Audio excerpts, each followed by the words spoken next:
한국당의 진흙탕 싸움으로 보수 통합이 안개 속에 빠졌습니다. 주제어 보시죠.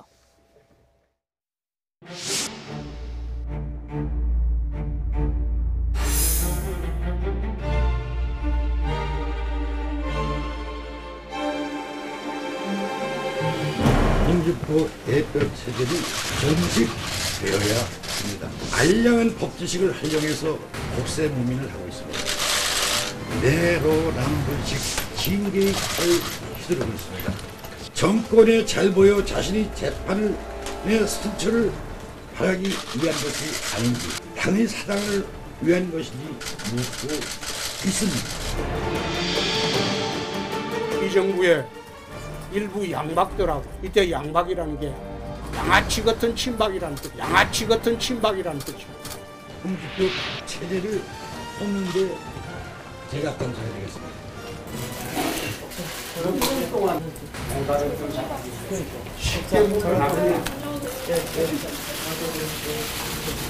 내로남불식 징계의 칼을 휘두르고 있습니다. 양아치 같은 친박이라는 뜻입니다.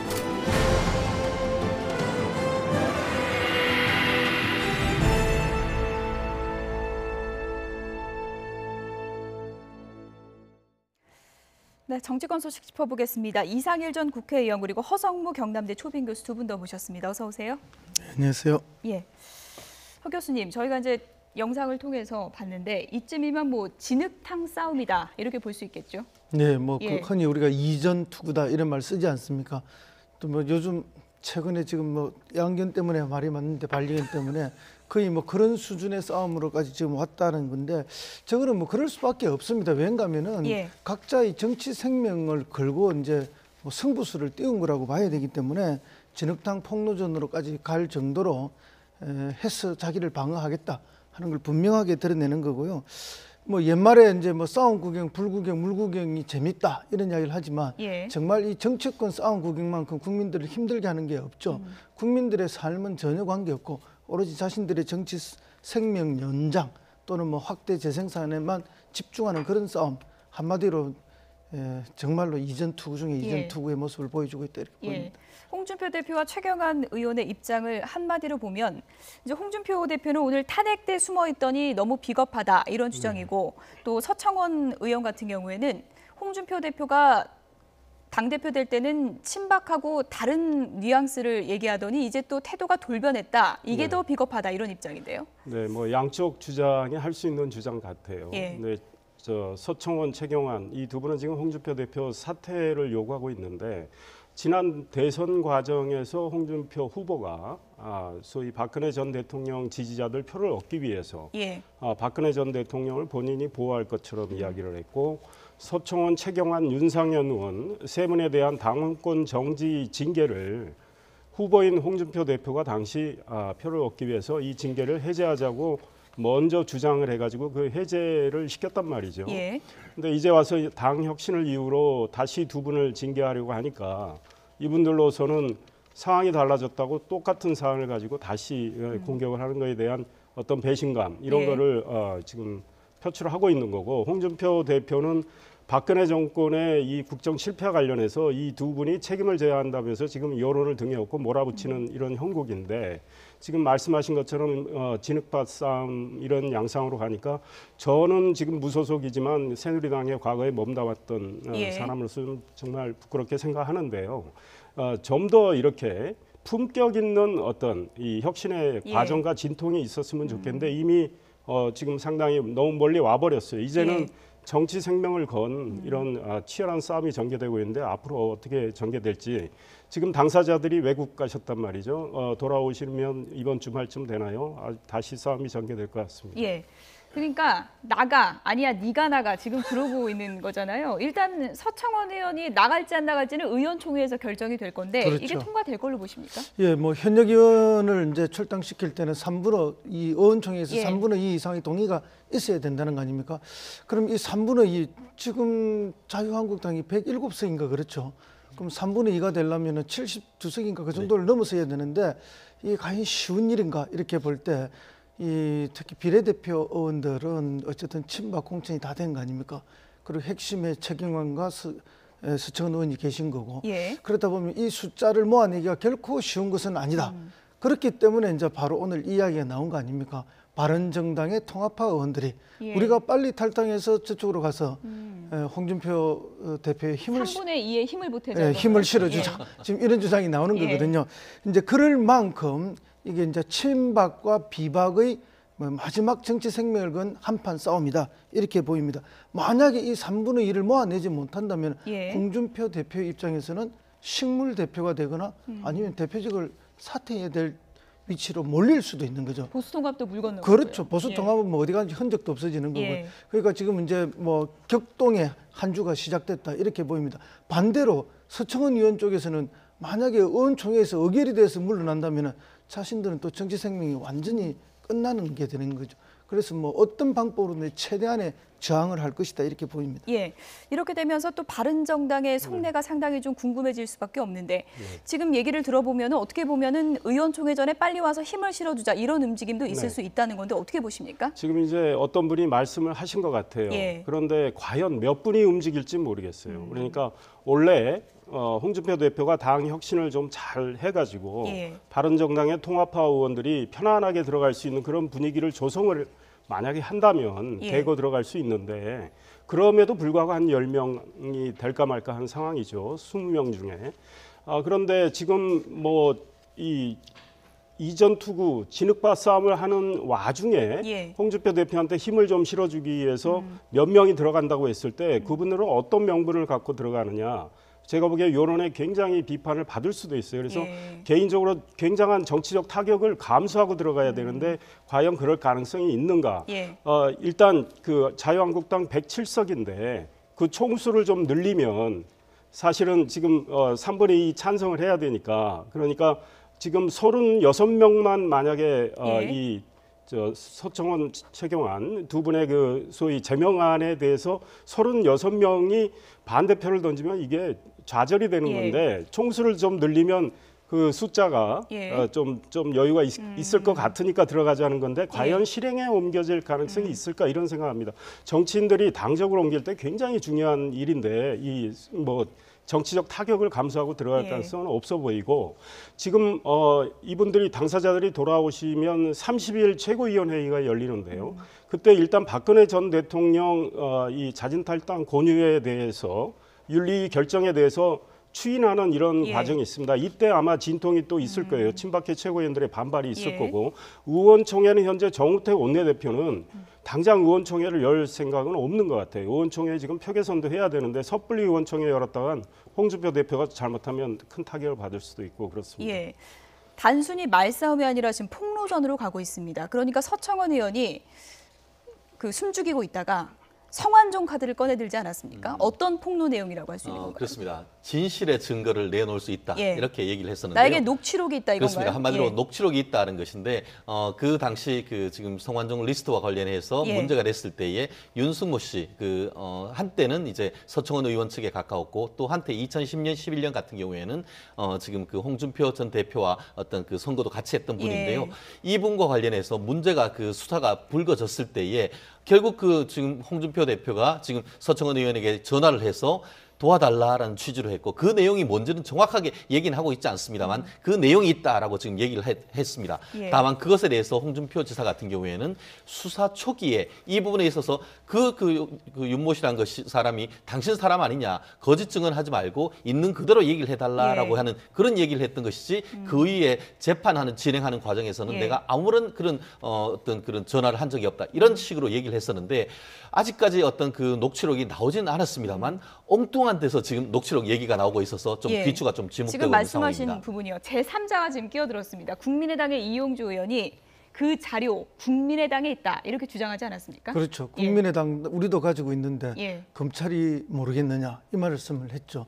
그 말은 누군가가 제공했다는 사람이 있는 거 아니겠습니까? 그럼 누가 제공을 했겠느냐?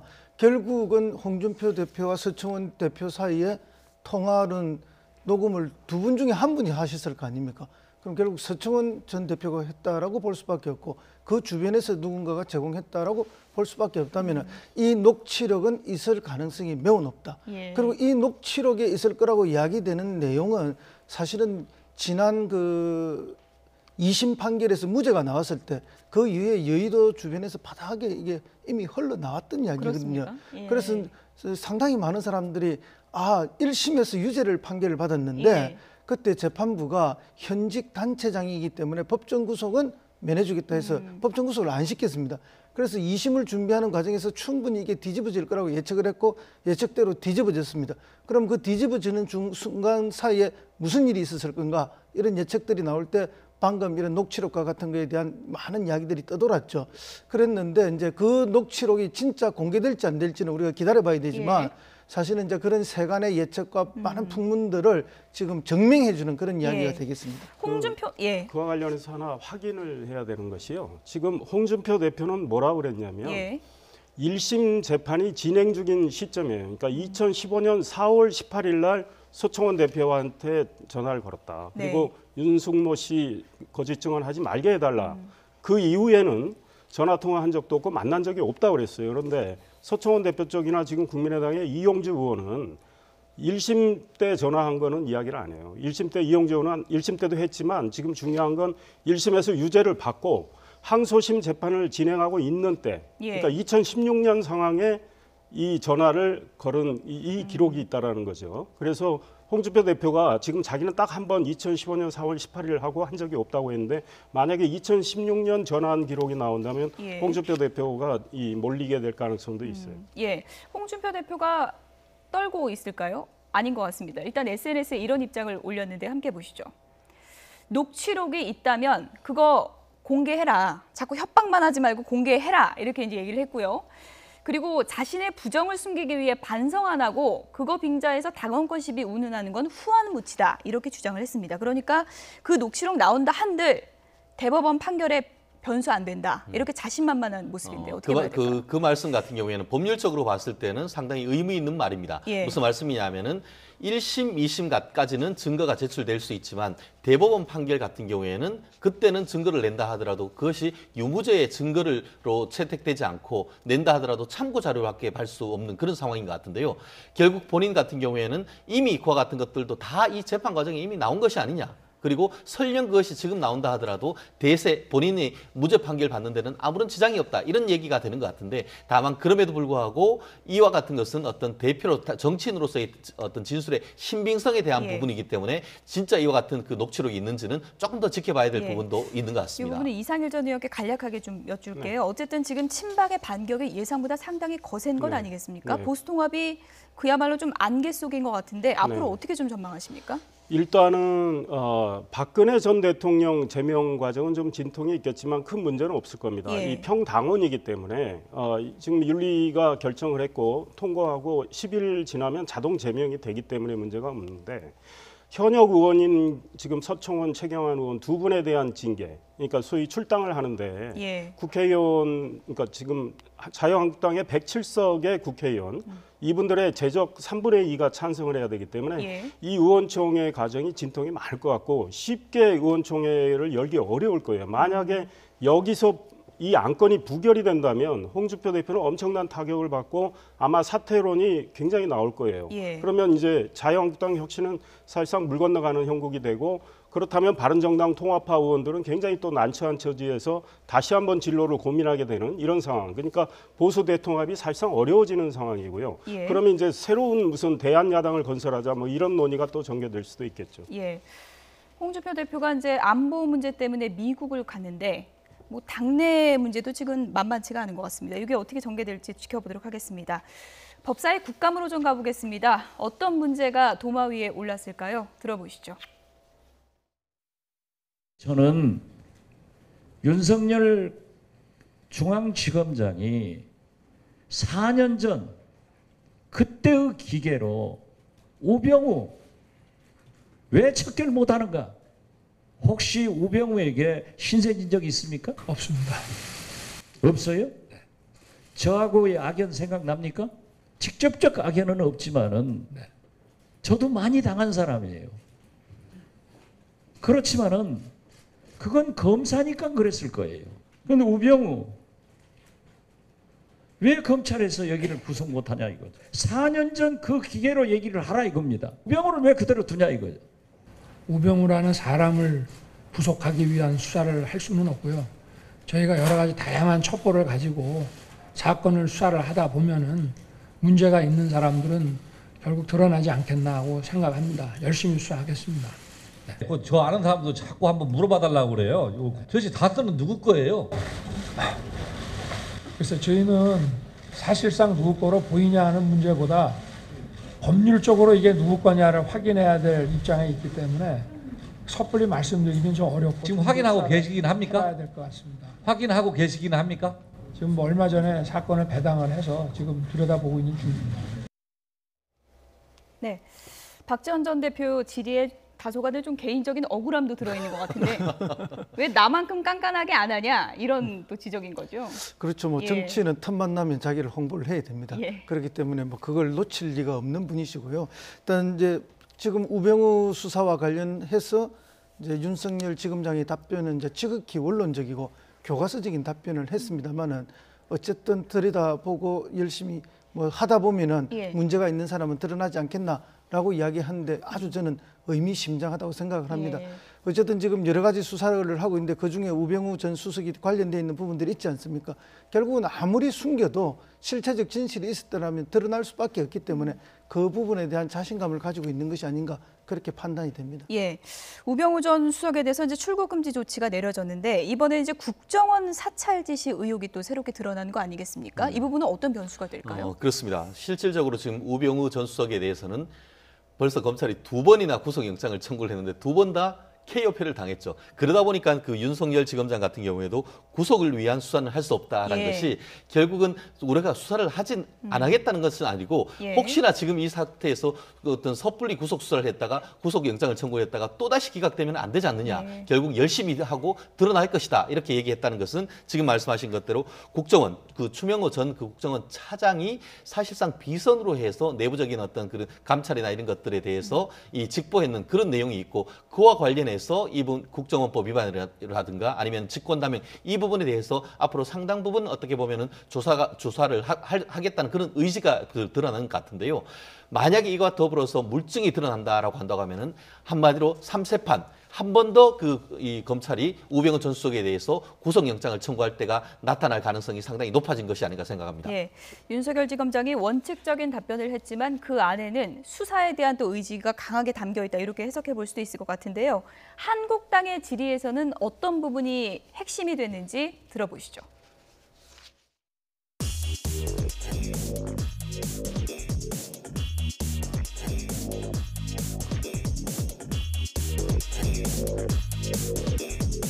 태블릿 PC 포렌식 그 분석하는데 고생 많이 하셨네요.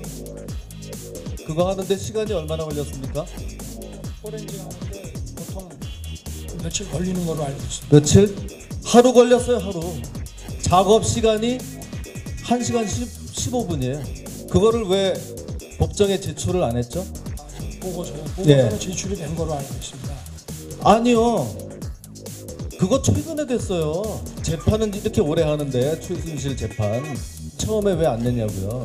드레스된 연설문이라는 거 알죠?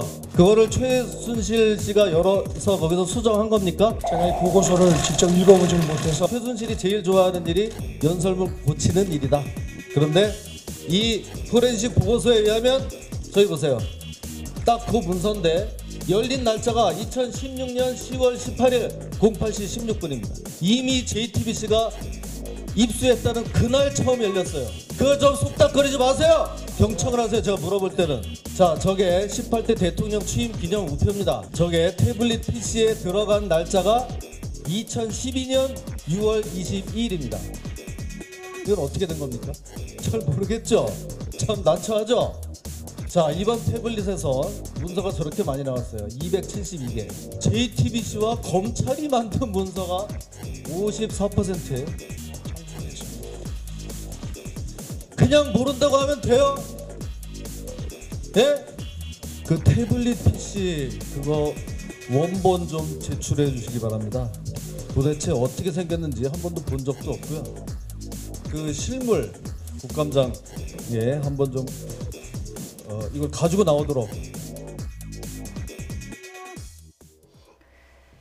네, 네, 보신 것처럼 김진태 의원이 국감장에서 태블릿 PC에 대해서 조목조목 예를 들어서 이것에 대한 의혹을 이제 제기했습니다. 그러니까 문서가 열린 시점이 언론사가 보도한 시점 이후가 아니냐라는 의혹을 제기한 건데요. 이 부분에 대해서는 또 반박이 있었죠. 예, 김진태 의원 주장은 지금 어떤 언론이 계속 좀 주장하는 그 맥락에서 하고 있는데 정말 이 언론도 중요하고 지금 검찰이 지금 어떤 면에서 혼선을 자초하고 있는데 이 문제에 대한 소위 질문 답변 Q&A를 만들고 그다음에 전문가들을 입회시킨 다음에 다 기자들 이렇게 모셔놓고 공개 검증이라도 해야 되는 상황이에요. 그래야 혼선이 생기지 않는데 지금 김진태 의원 주장과 관련해서는 김진태 의원은 지금 묻고 싶은 것만 좀 편의적으로 이렇게 뽑아서 지금 묻고 있는데 중요한 사실관계는 이렇습니다. 그러니까 2014년 3월 28일 박근혜 대통령의 드레스덴 연설문이 작성이 됩니다. 근데 그 하루 전날 3월 27일 날 그 최순실 씨 이 소유로 돼 있는 이 태블릿 PC로 가요. 그랬는데 이거를 최순실 씨가 열어서 수정했는지 안 했는지 이 기록은 지금 저는 확인을 못 하겠는데 검찰이 이걸 확인을 해줘야 돼요. 그런데 이 태블릿 PC 안에 수정할 수 있는 기능이 없다는 겁니다. 그러면 최순실 씨는 그거를 다른 쪽으로 옮겨서 수정을 해야 되는 건데 이 문제에 대한 게 명확히 안 나와 있어요. 다만 이 태블릿 PC에 들어있는 연설문을 열람한 시점은 JTBC가 입수한 다음에 그걸 열어봤기 때문에 그게 10월 18일, 2016년 10월 18일로 나온 거예요. 그런데 김진태 의원은 JTBC가 열어본 것만 가지고 이야기를 하니까 그렇고 또 우표도 그렇습니다. 우표는 박근혜 대통령이 2013년 2월에 취임하시잖아요. 2월 25일 날. 그 시점에 나온 건데 왜 2012년에 그 우표가 있느냐. 이런 건데 이 태블릿 PC를 처음 사가지고 개통을 하면 여러 가지 저작물들이 들어가는 폴더가 자동으로 생성이 되게 돼 있습니다. 그러니까 지금 김진태 의원은 좀 사실관계를 약간 비틀어서 이야기하고 있는 것 같아요. 마치 뭐 조작한 것처럼 좀 의혹을 제기한 부분인데 그 부분은 이제 열람을 하는 과정에서 파일이 생성된 것이기 때문에 김진태 의원이 오해한 측면이 이제 분명히 또 있는 것 같고요. 지금 이제 윤석열 지검장이 계속 얘기했던 것은 정호성의 진술도 있고 최순실이 쓴 것은 분명히 맞다라고 이제 국감장에서 답변을 했습니다. 그런데 이제 이 태블릿 PC 의혹이 계속 불거지고 또 내가 썼다라고 주장하는 또 기자회견도 있었고 하기 때문에 이 부분은 검찰에서 좀 더 좀 친절하고 투명하게 설명을 할 기회를 만드는 게 좋지 않을까 하는 또 시각도 있는 것 같거든요. 어떻게 예, 뭐 보십니까? 당연히 그런 주장을 하고 그런 시각이 있을 수 있다고 봅니다. 그러나 이제 뭐 우리가 매우 지극히 상식적으로 보면은 이 태블릿 PC가 어쨌든 뭐 독일도 갔다 왔다는 거 아닙니까? 그 갔다 온 동선이 그 최순실 씨의 동선하고 완전히 일치한다는 거 아닙니까?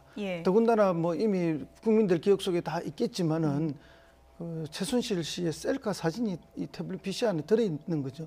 그래 이런 여러 가지들을 봤을 때 이거는 누가 봐도 최순실 씨가 사용하지 않고는 있을 수 없는 것이다. 이렇게 해서 이제 국민들은 최순실 씨 것으로 확신하고 있는데 이제 이런 또 다른 문제 제기가 있기 때문에 이 부분에 대해서는 뭐 검찰이 지금은 이제 검찰이 정확하게 해명해야 될 그런 타이밍이죠. 최준영 변호사께 이 부분을 좀 여쭤볼게요. 포렌식 보고서, 그러니까 좀 말은 어려운데 그 태블릿 PC 안의 내용을 다 분석해놓은 보고서 아니겠습니까? 그렇습니다. 그것을 1시간 몇 분 만에 다 끝났는데 그것을 왜 1년 뒤에 공개했느냐. 이 부분은 좀 의문을 제기하는 시각이 많은 것 같습니다. 그렇습니다. 지금 우리가 봤을 때 두 가지가 문제가 되는 것입니다. 뭐냐면은 이 그 태블릿 PC 자체 그것을 사실 법정에 나온 적이 없죠.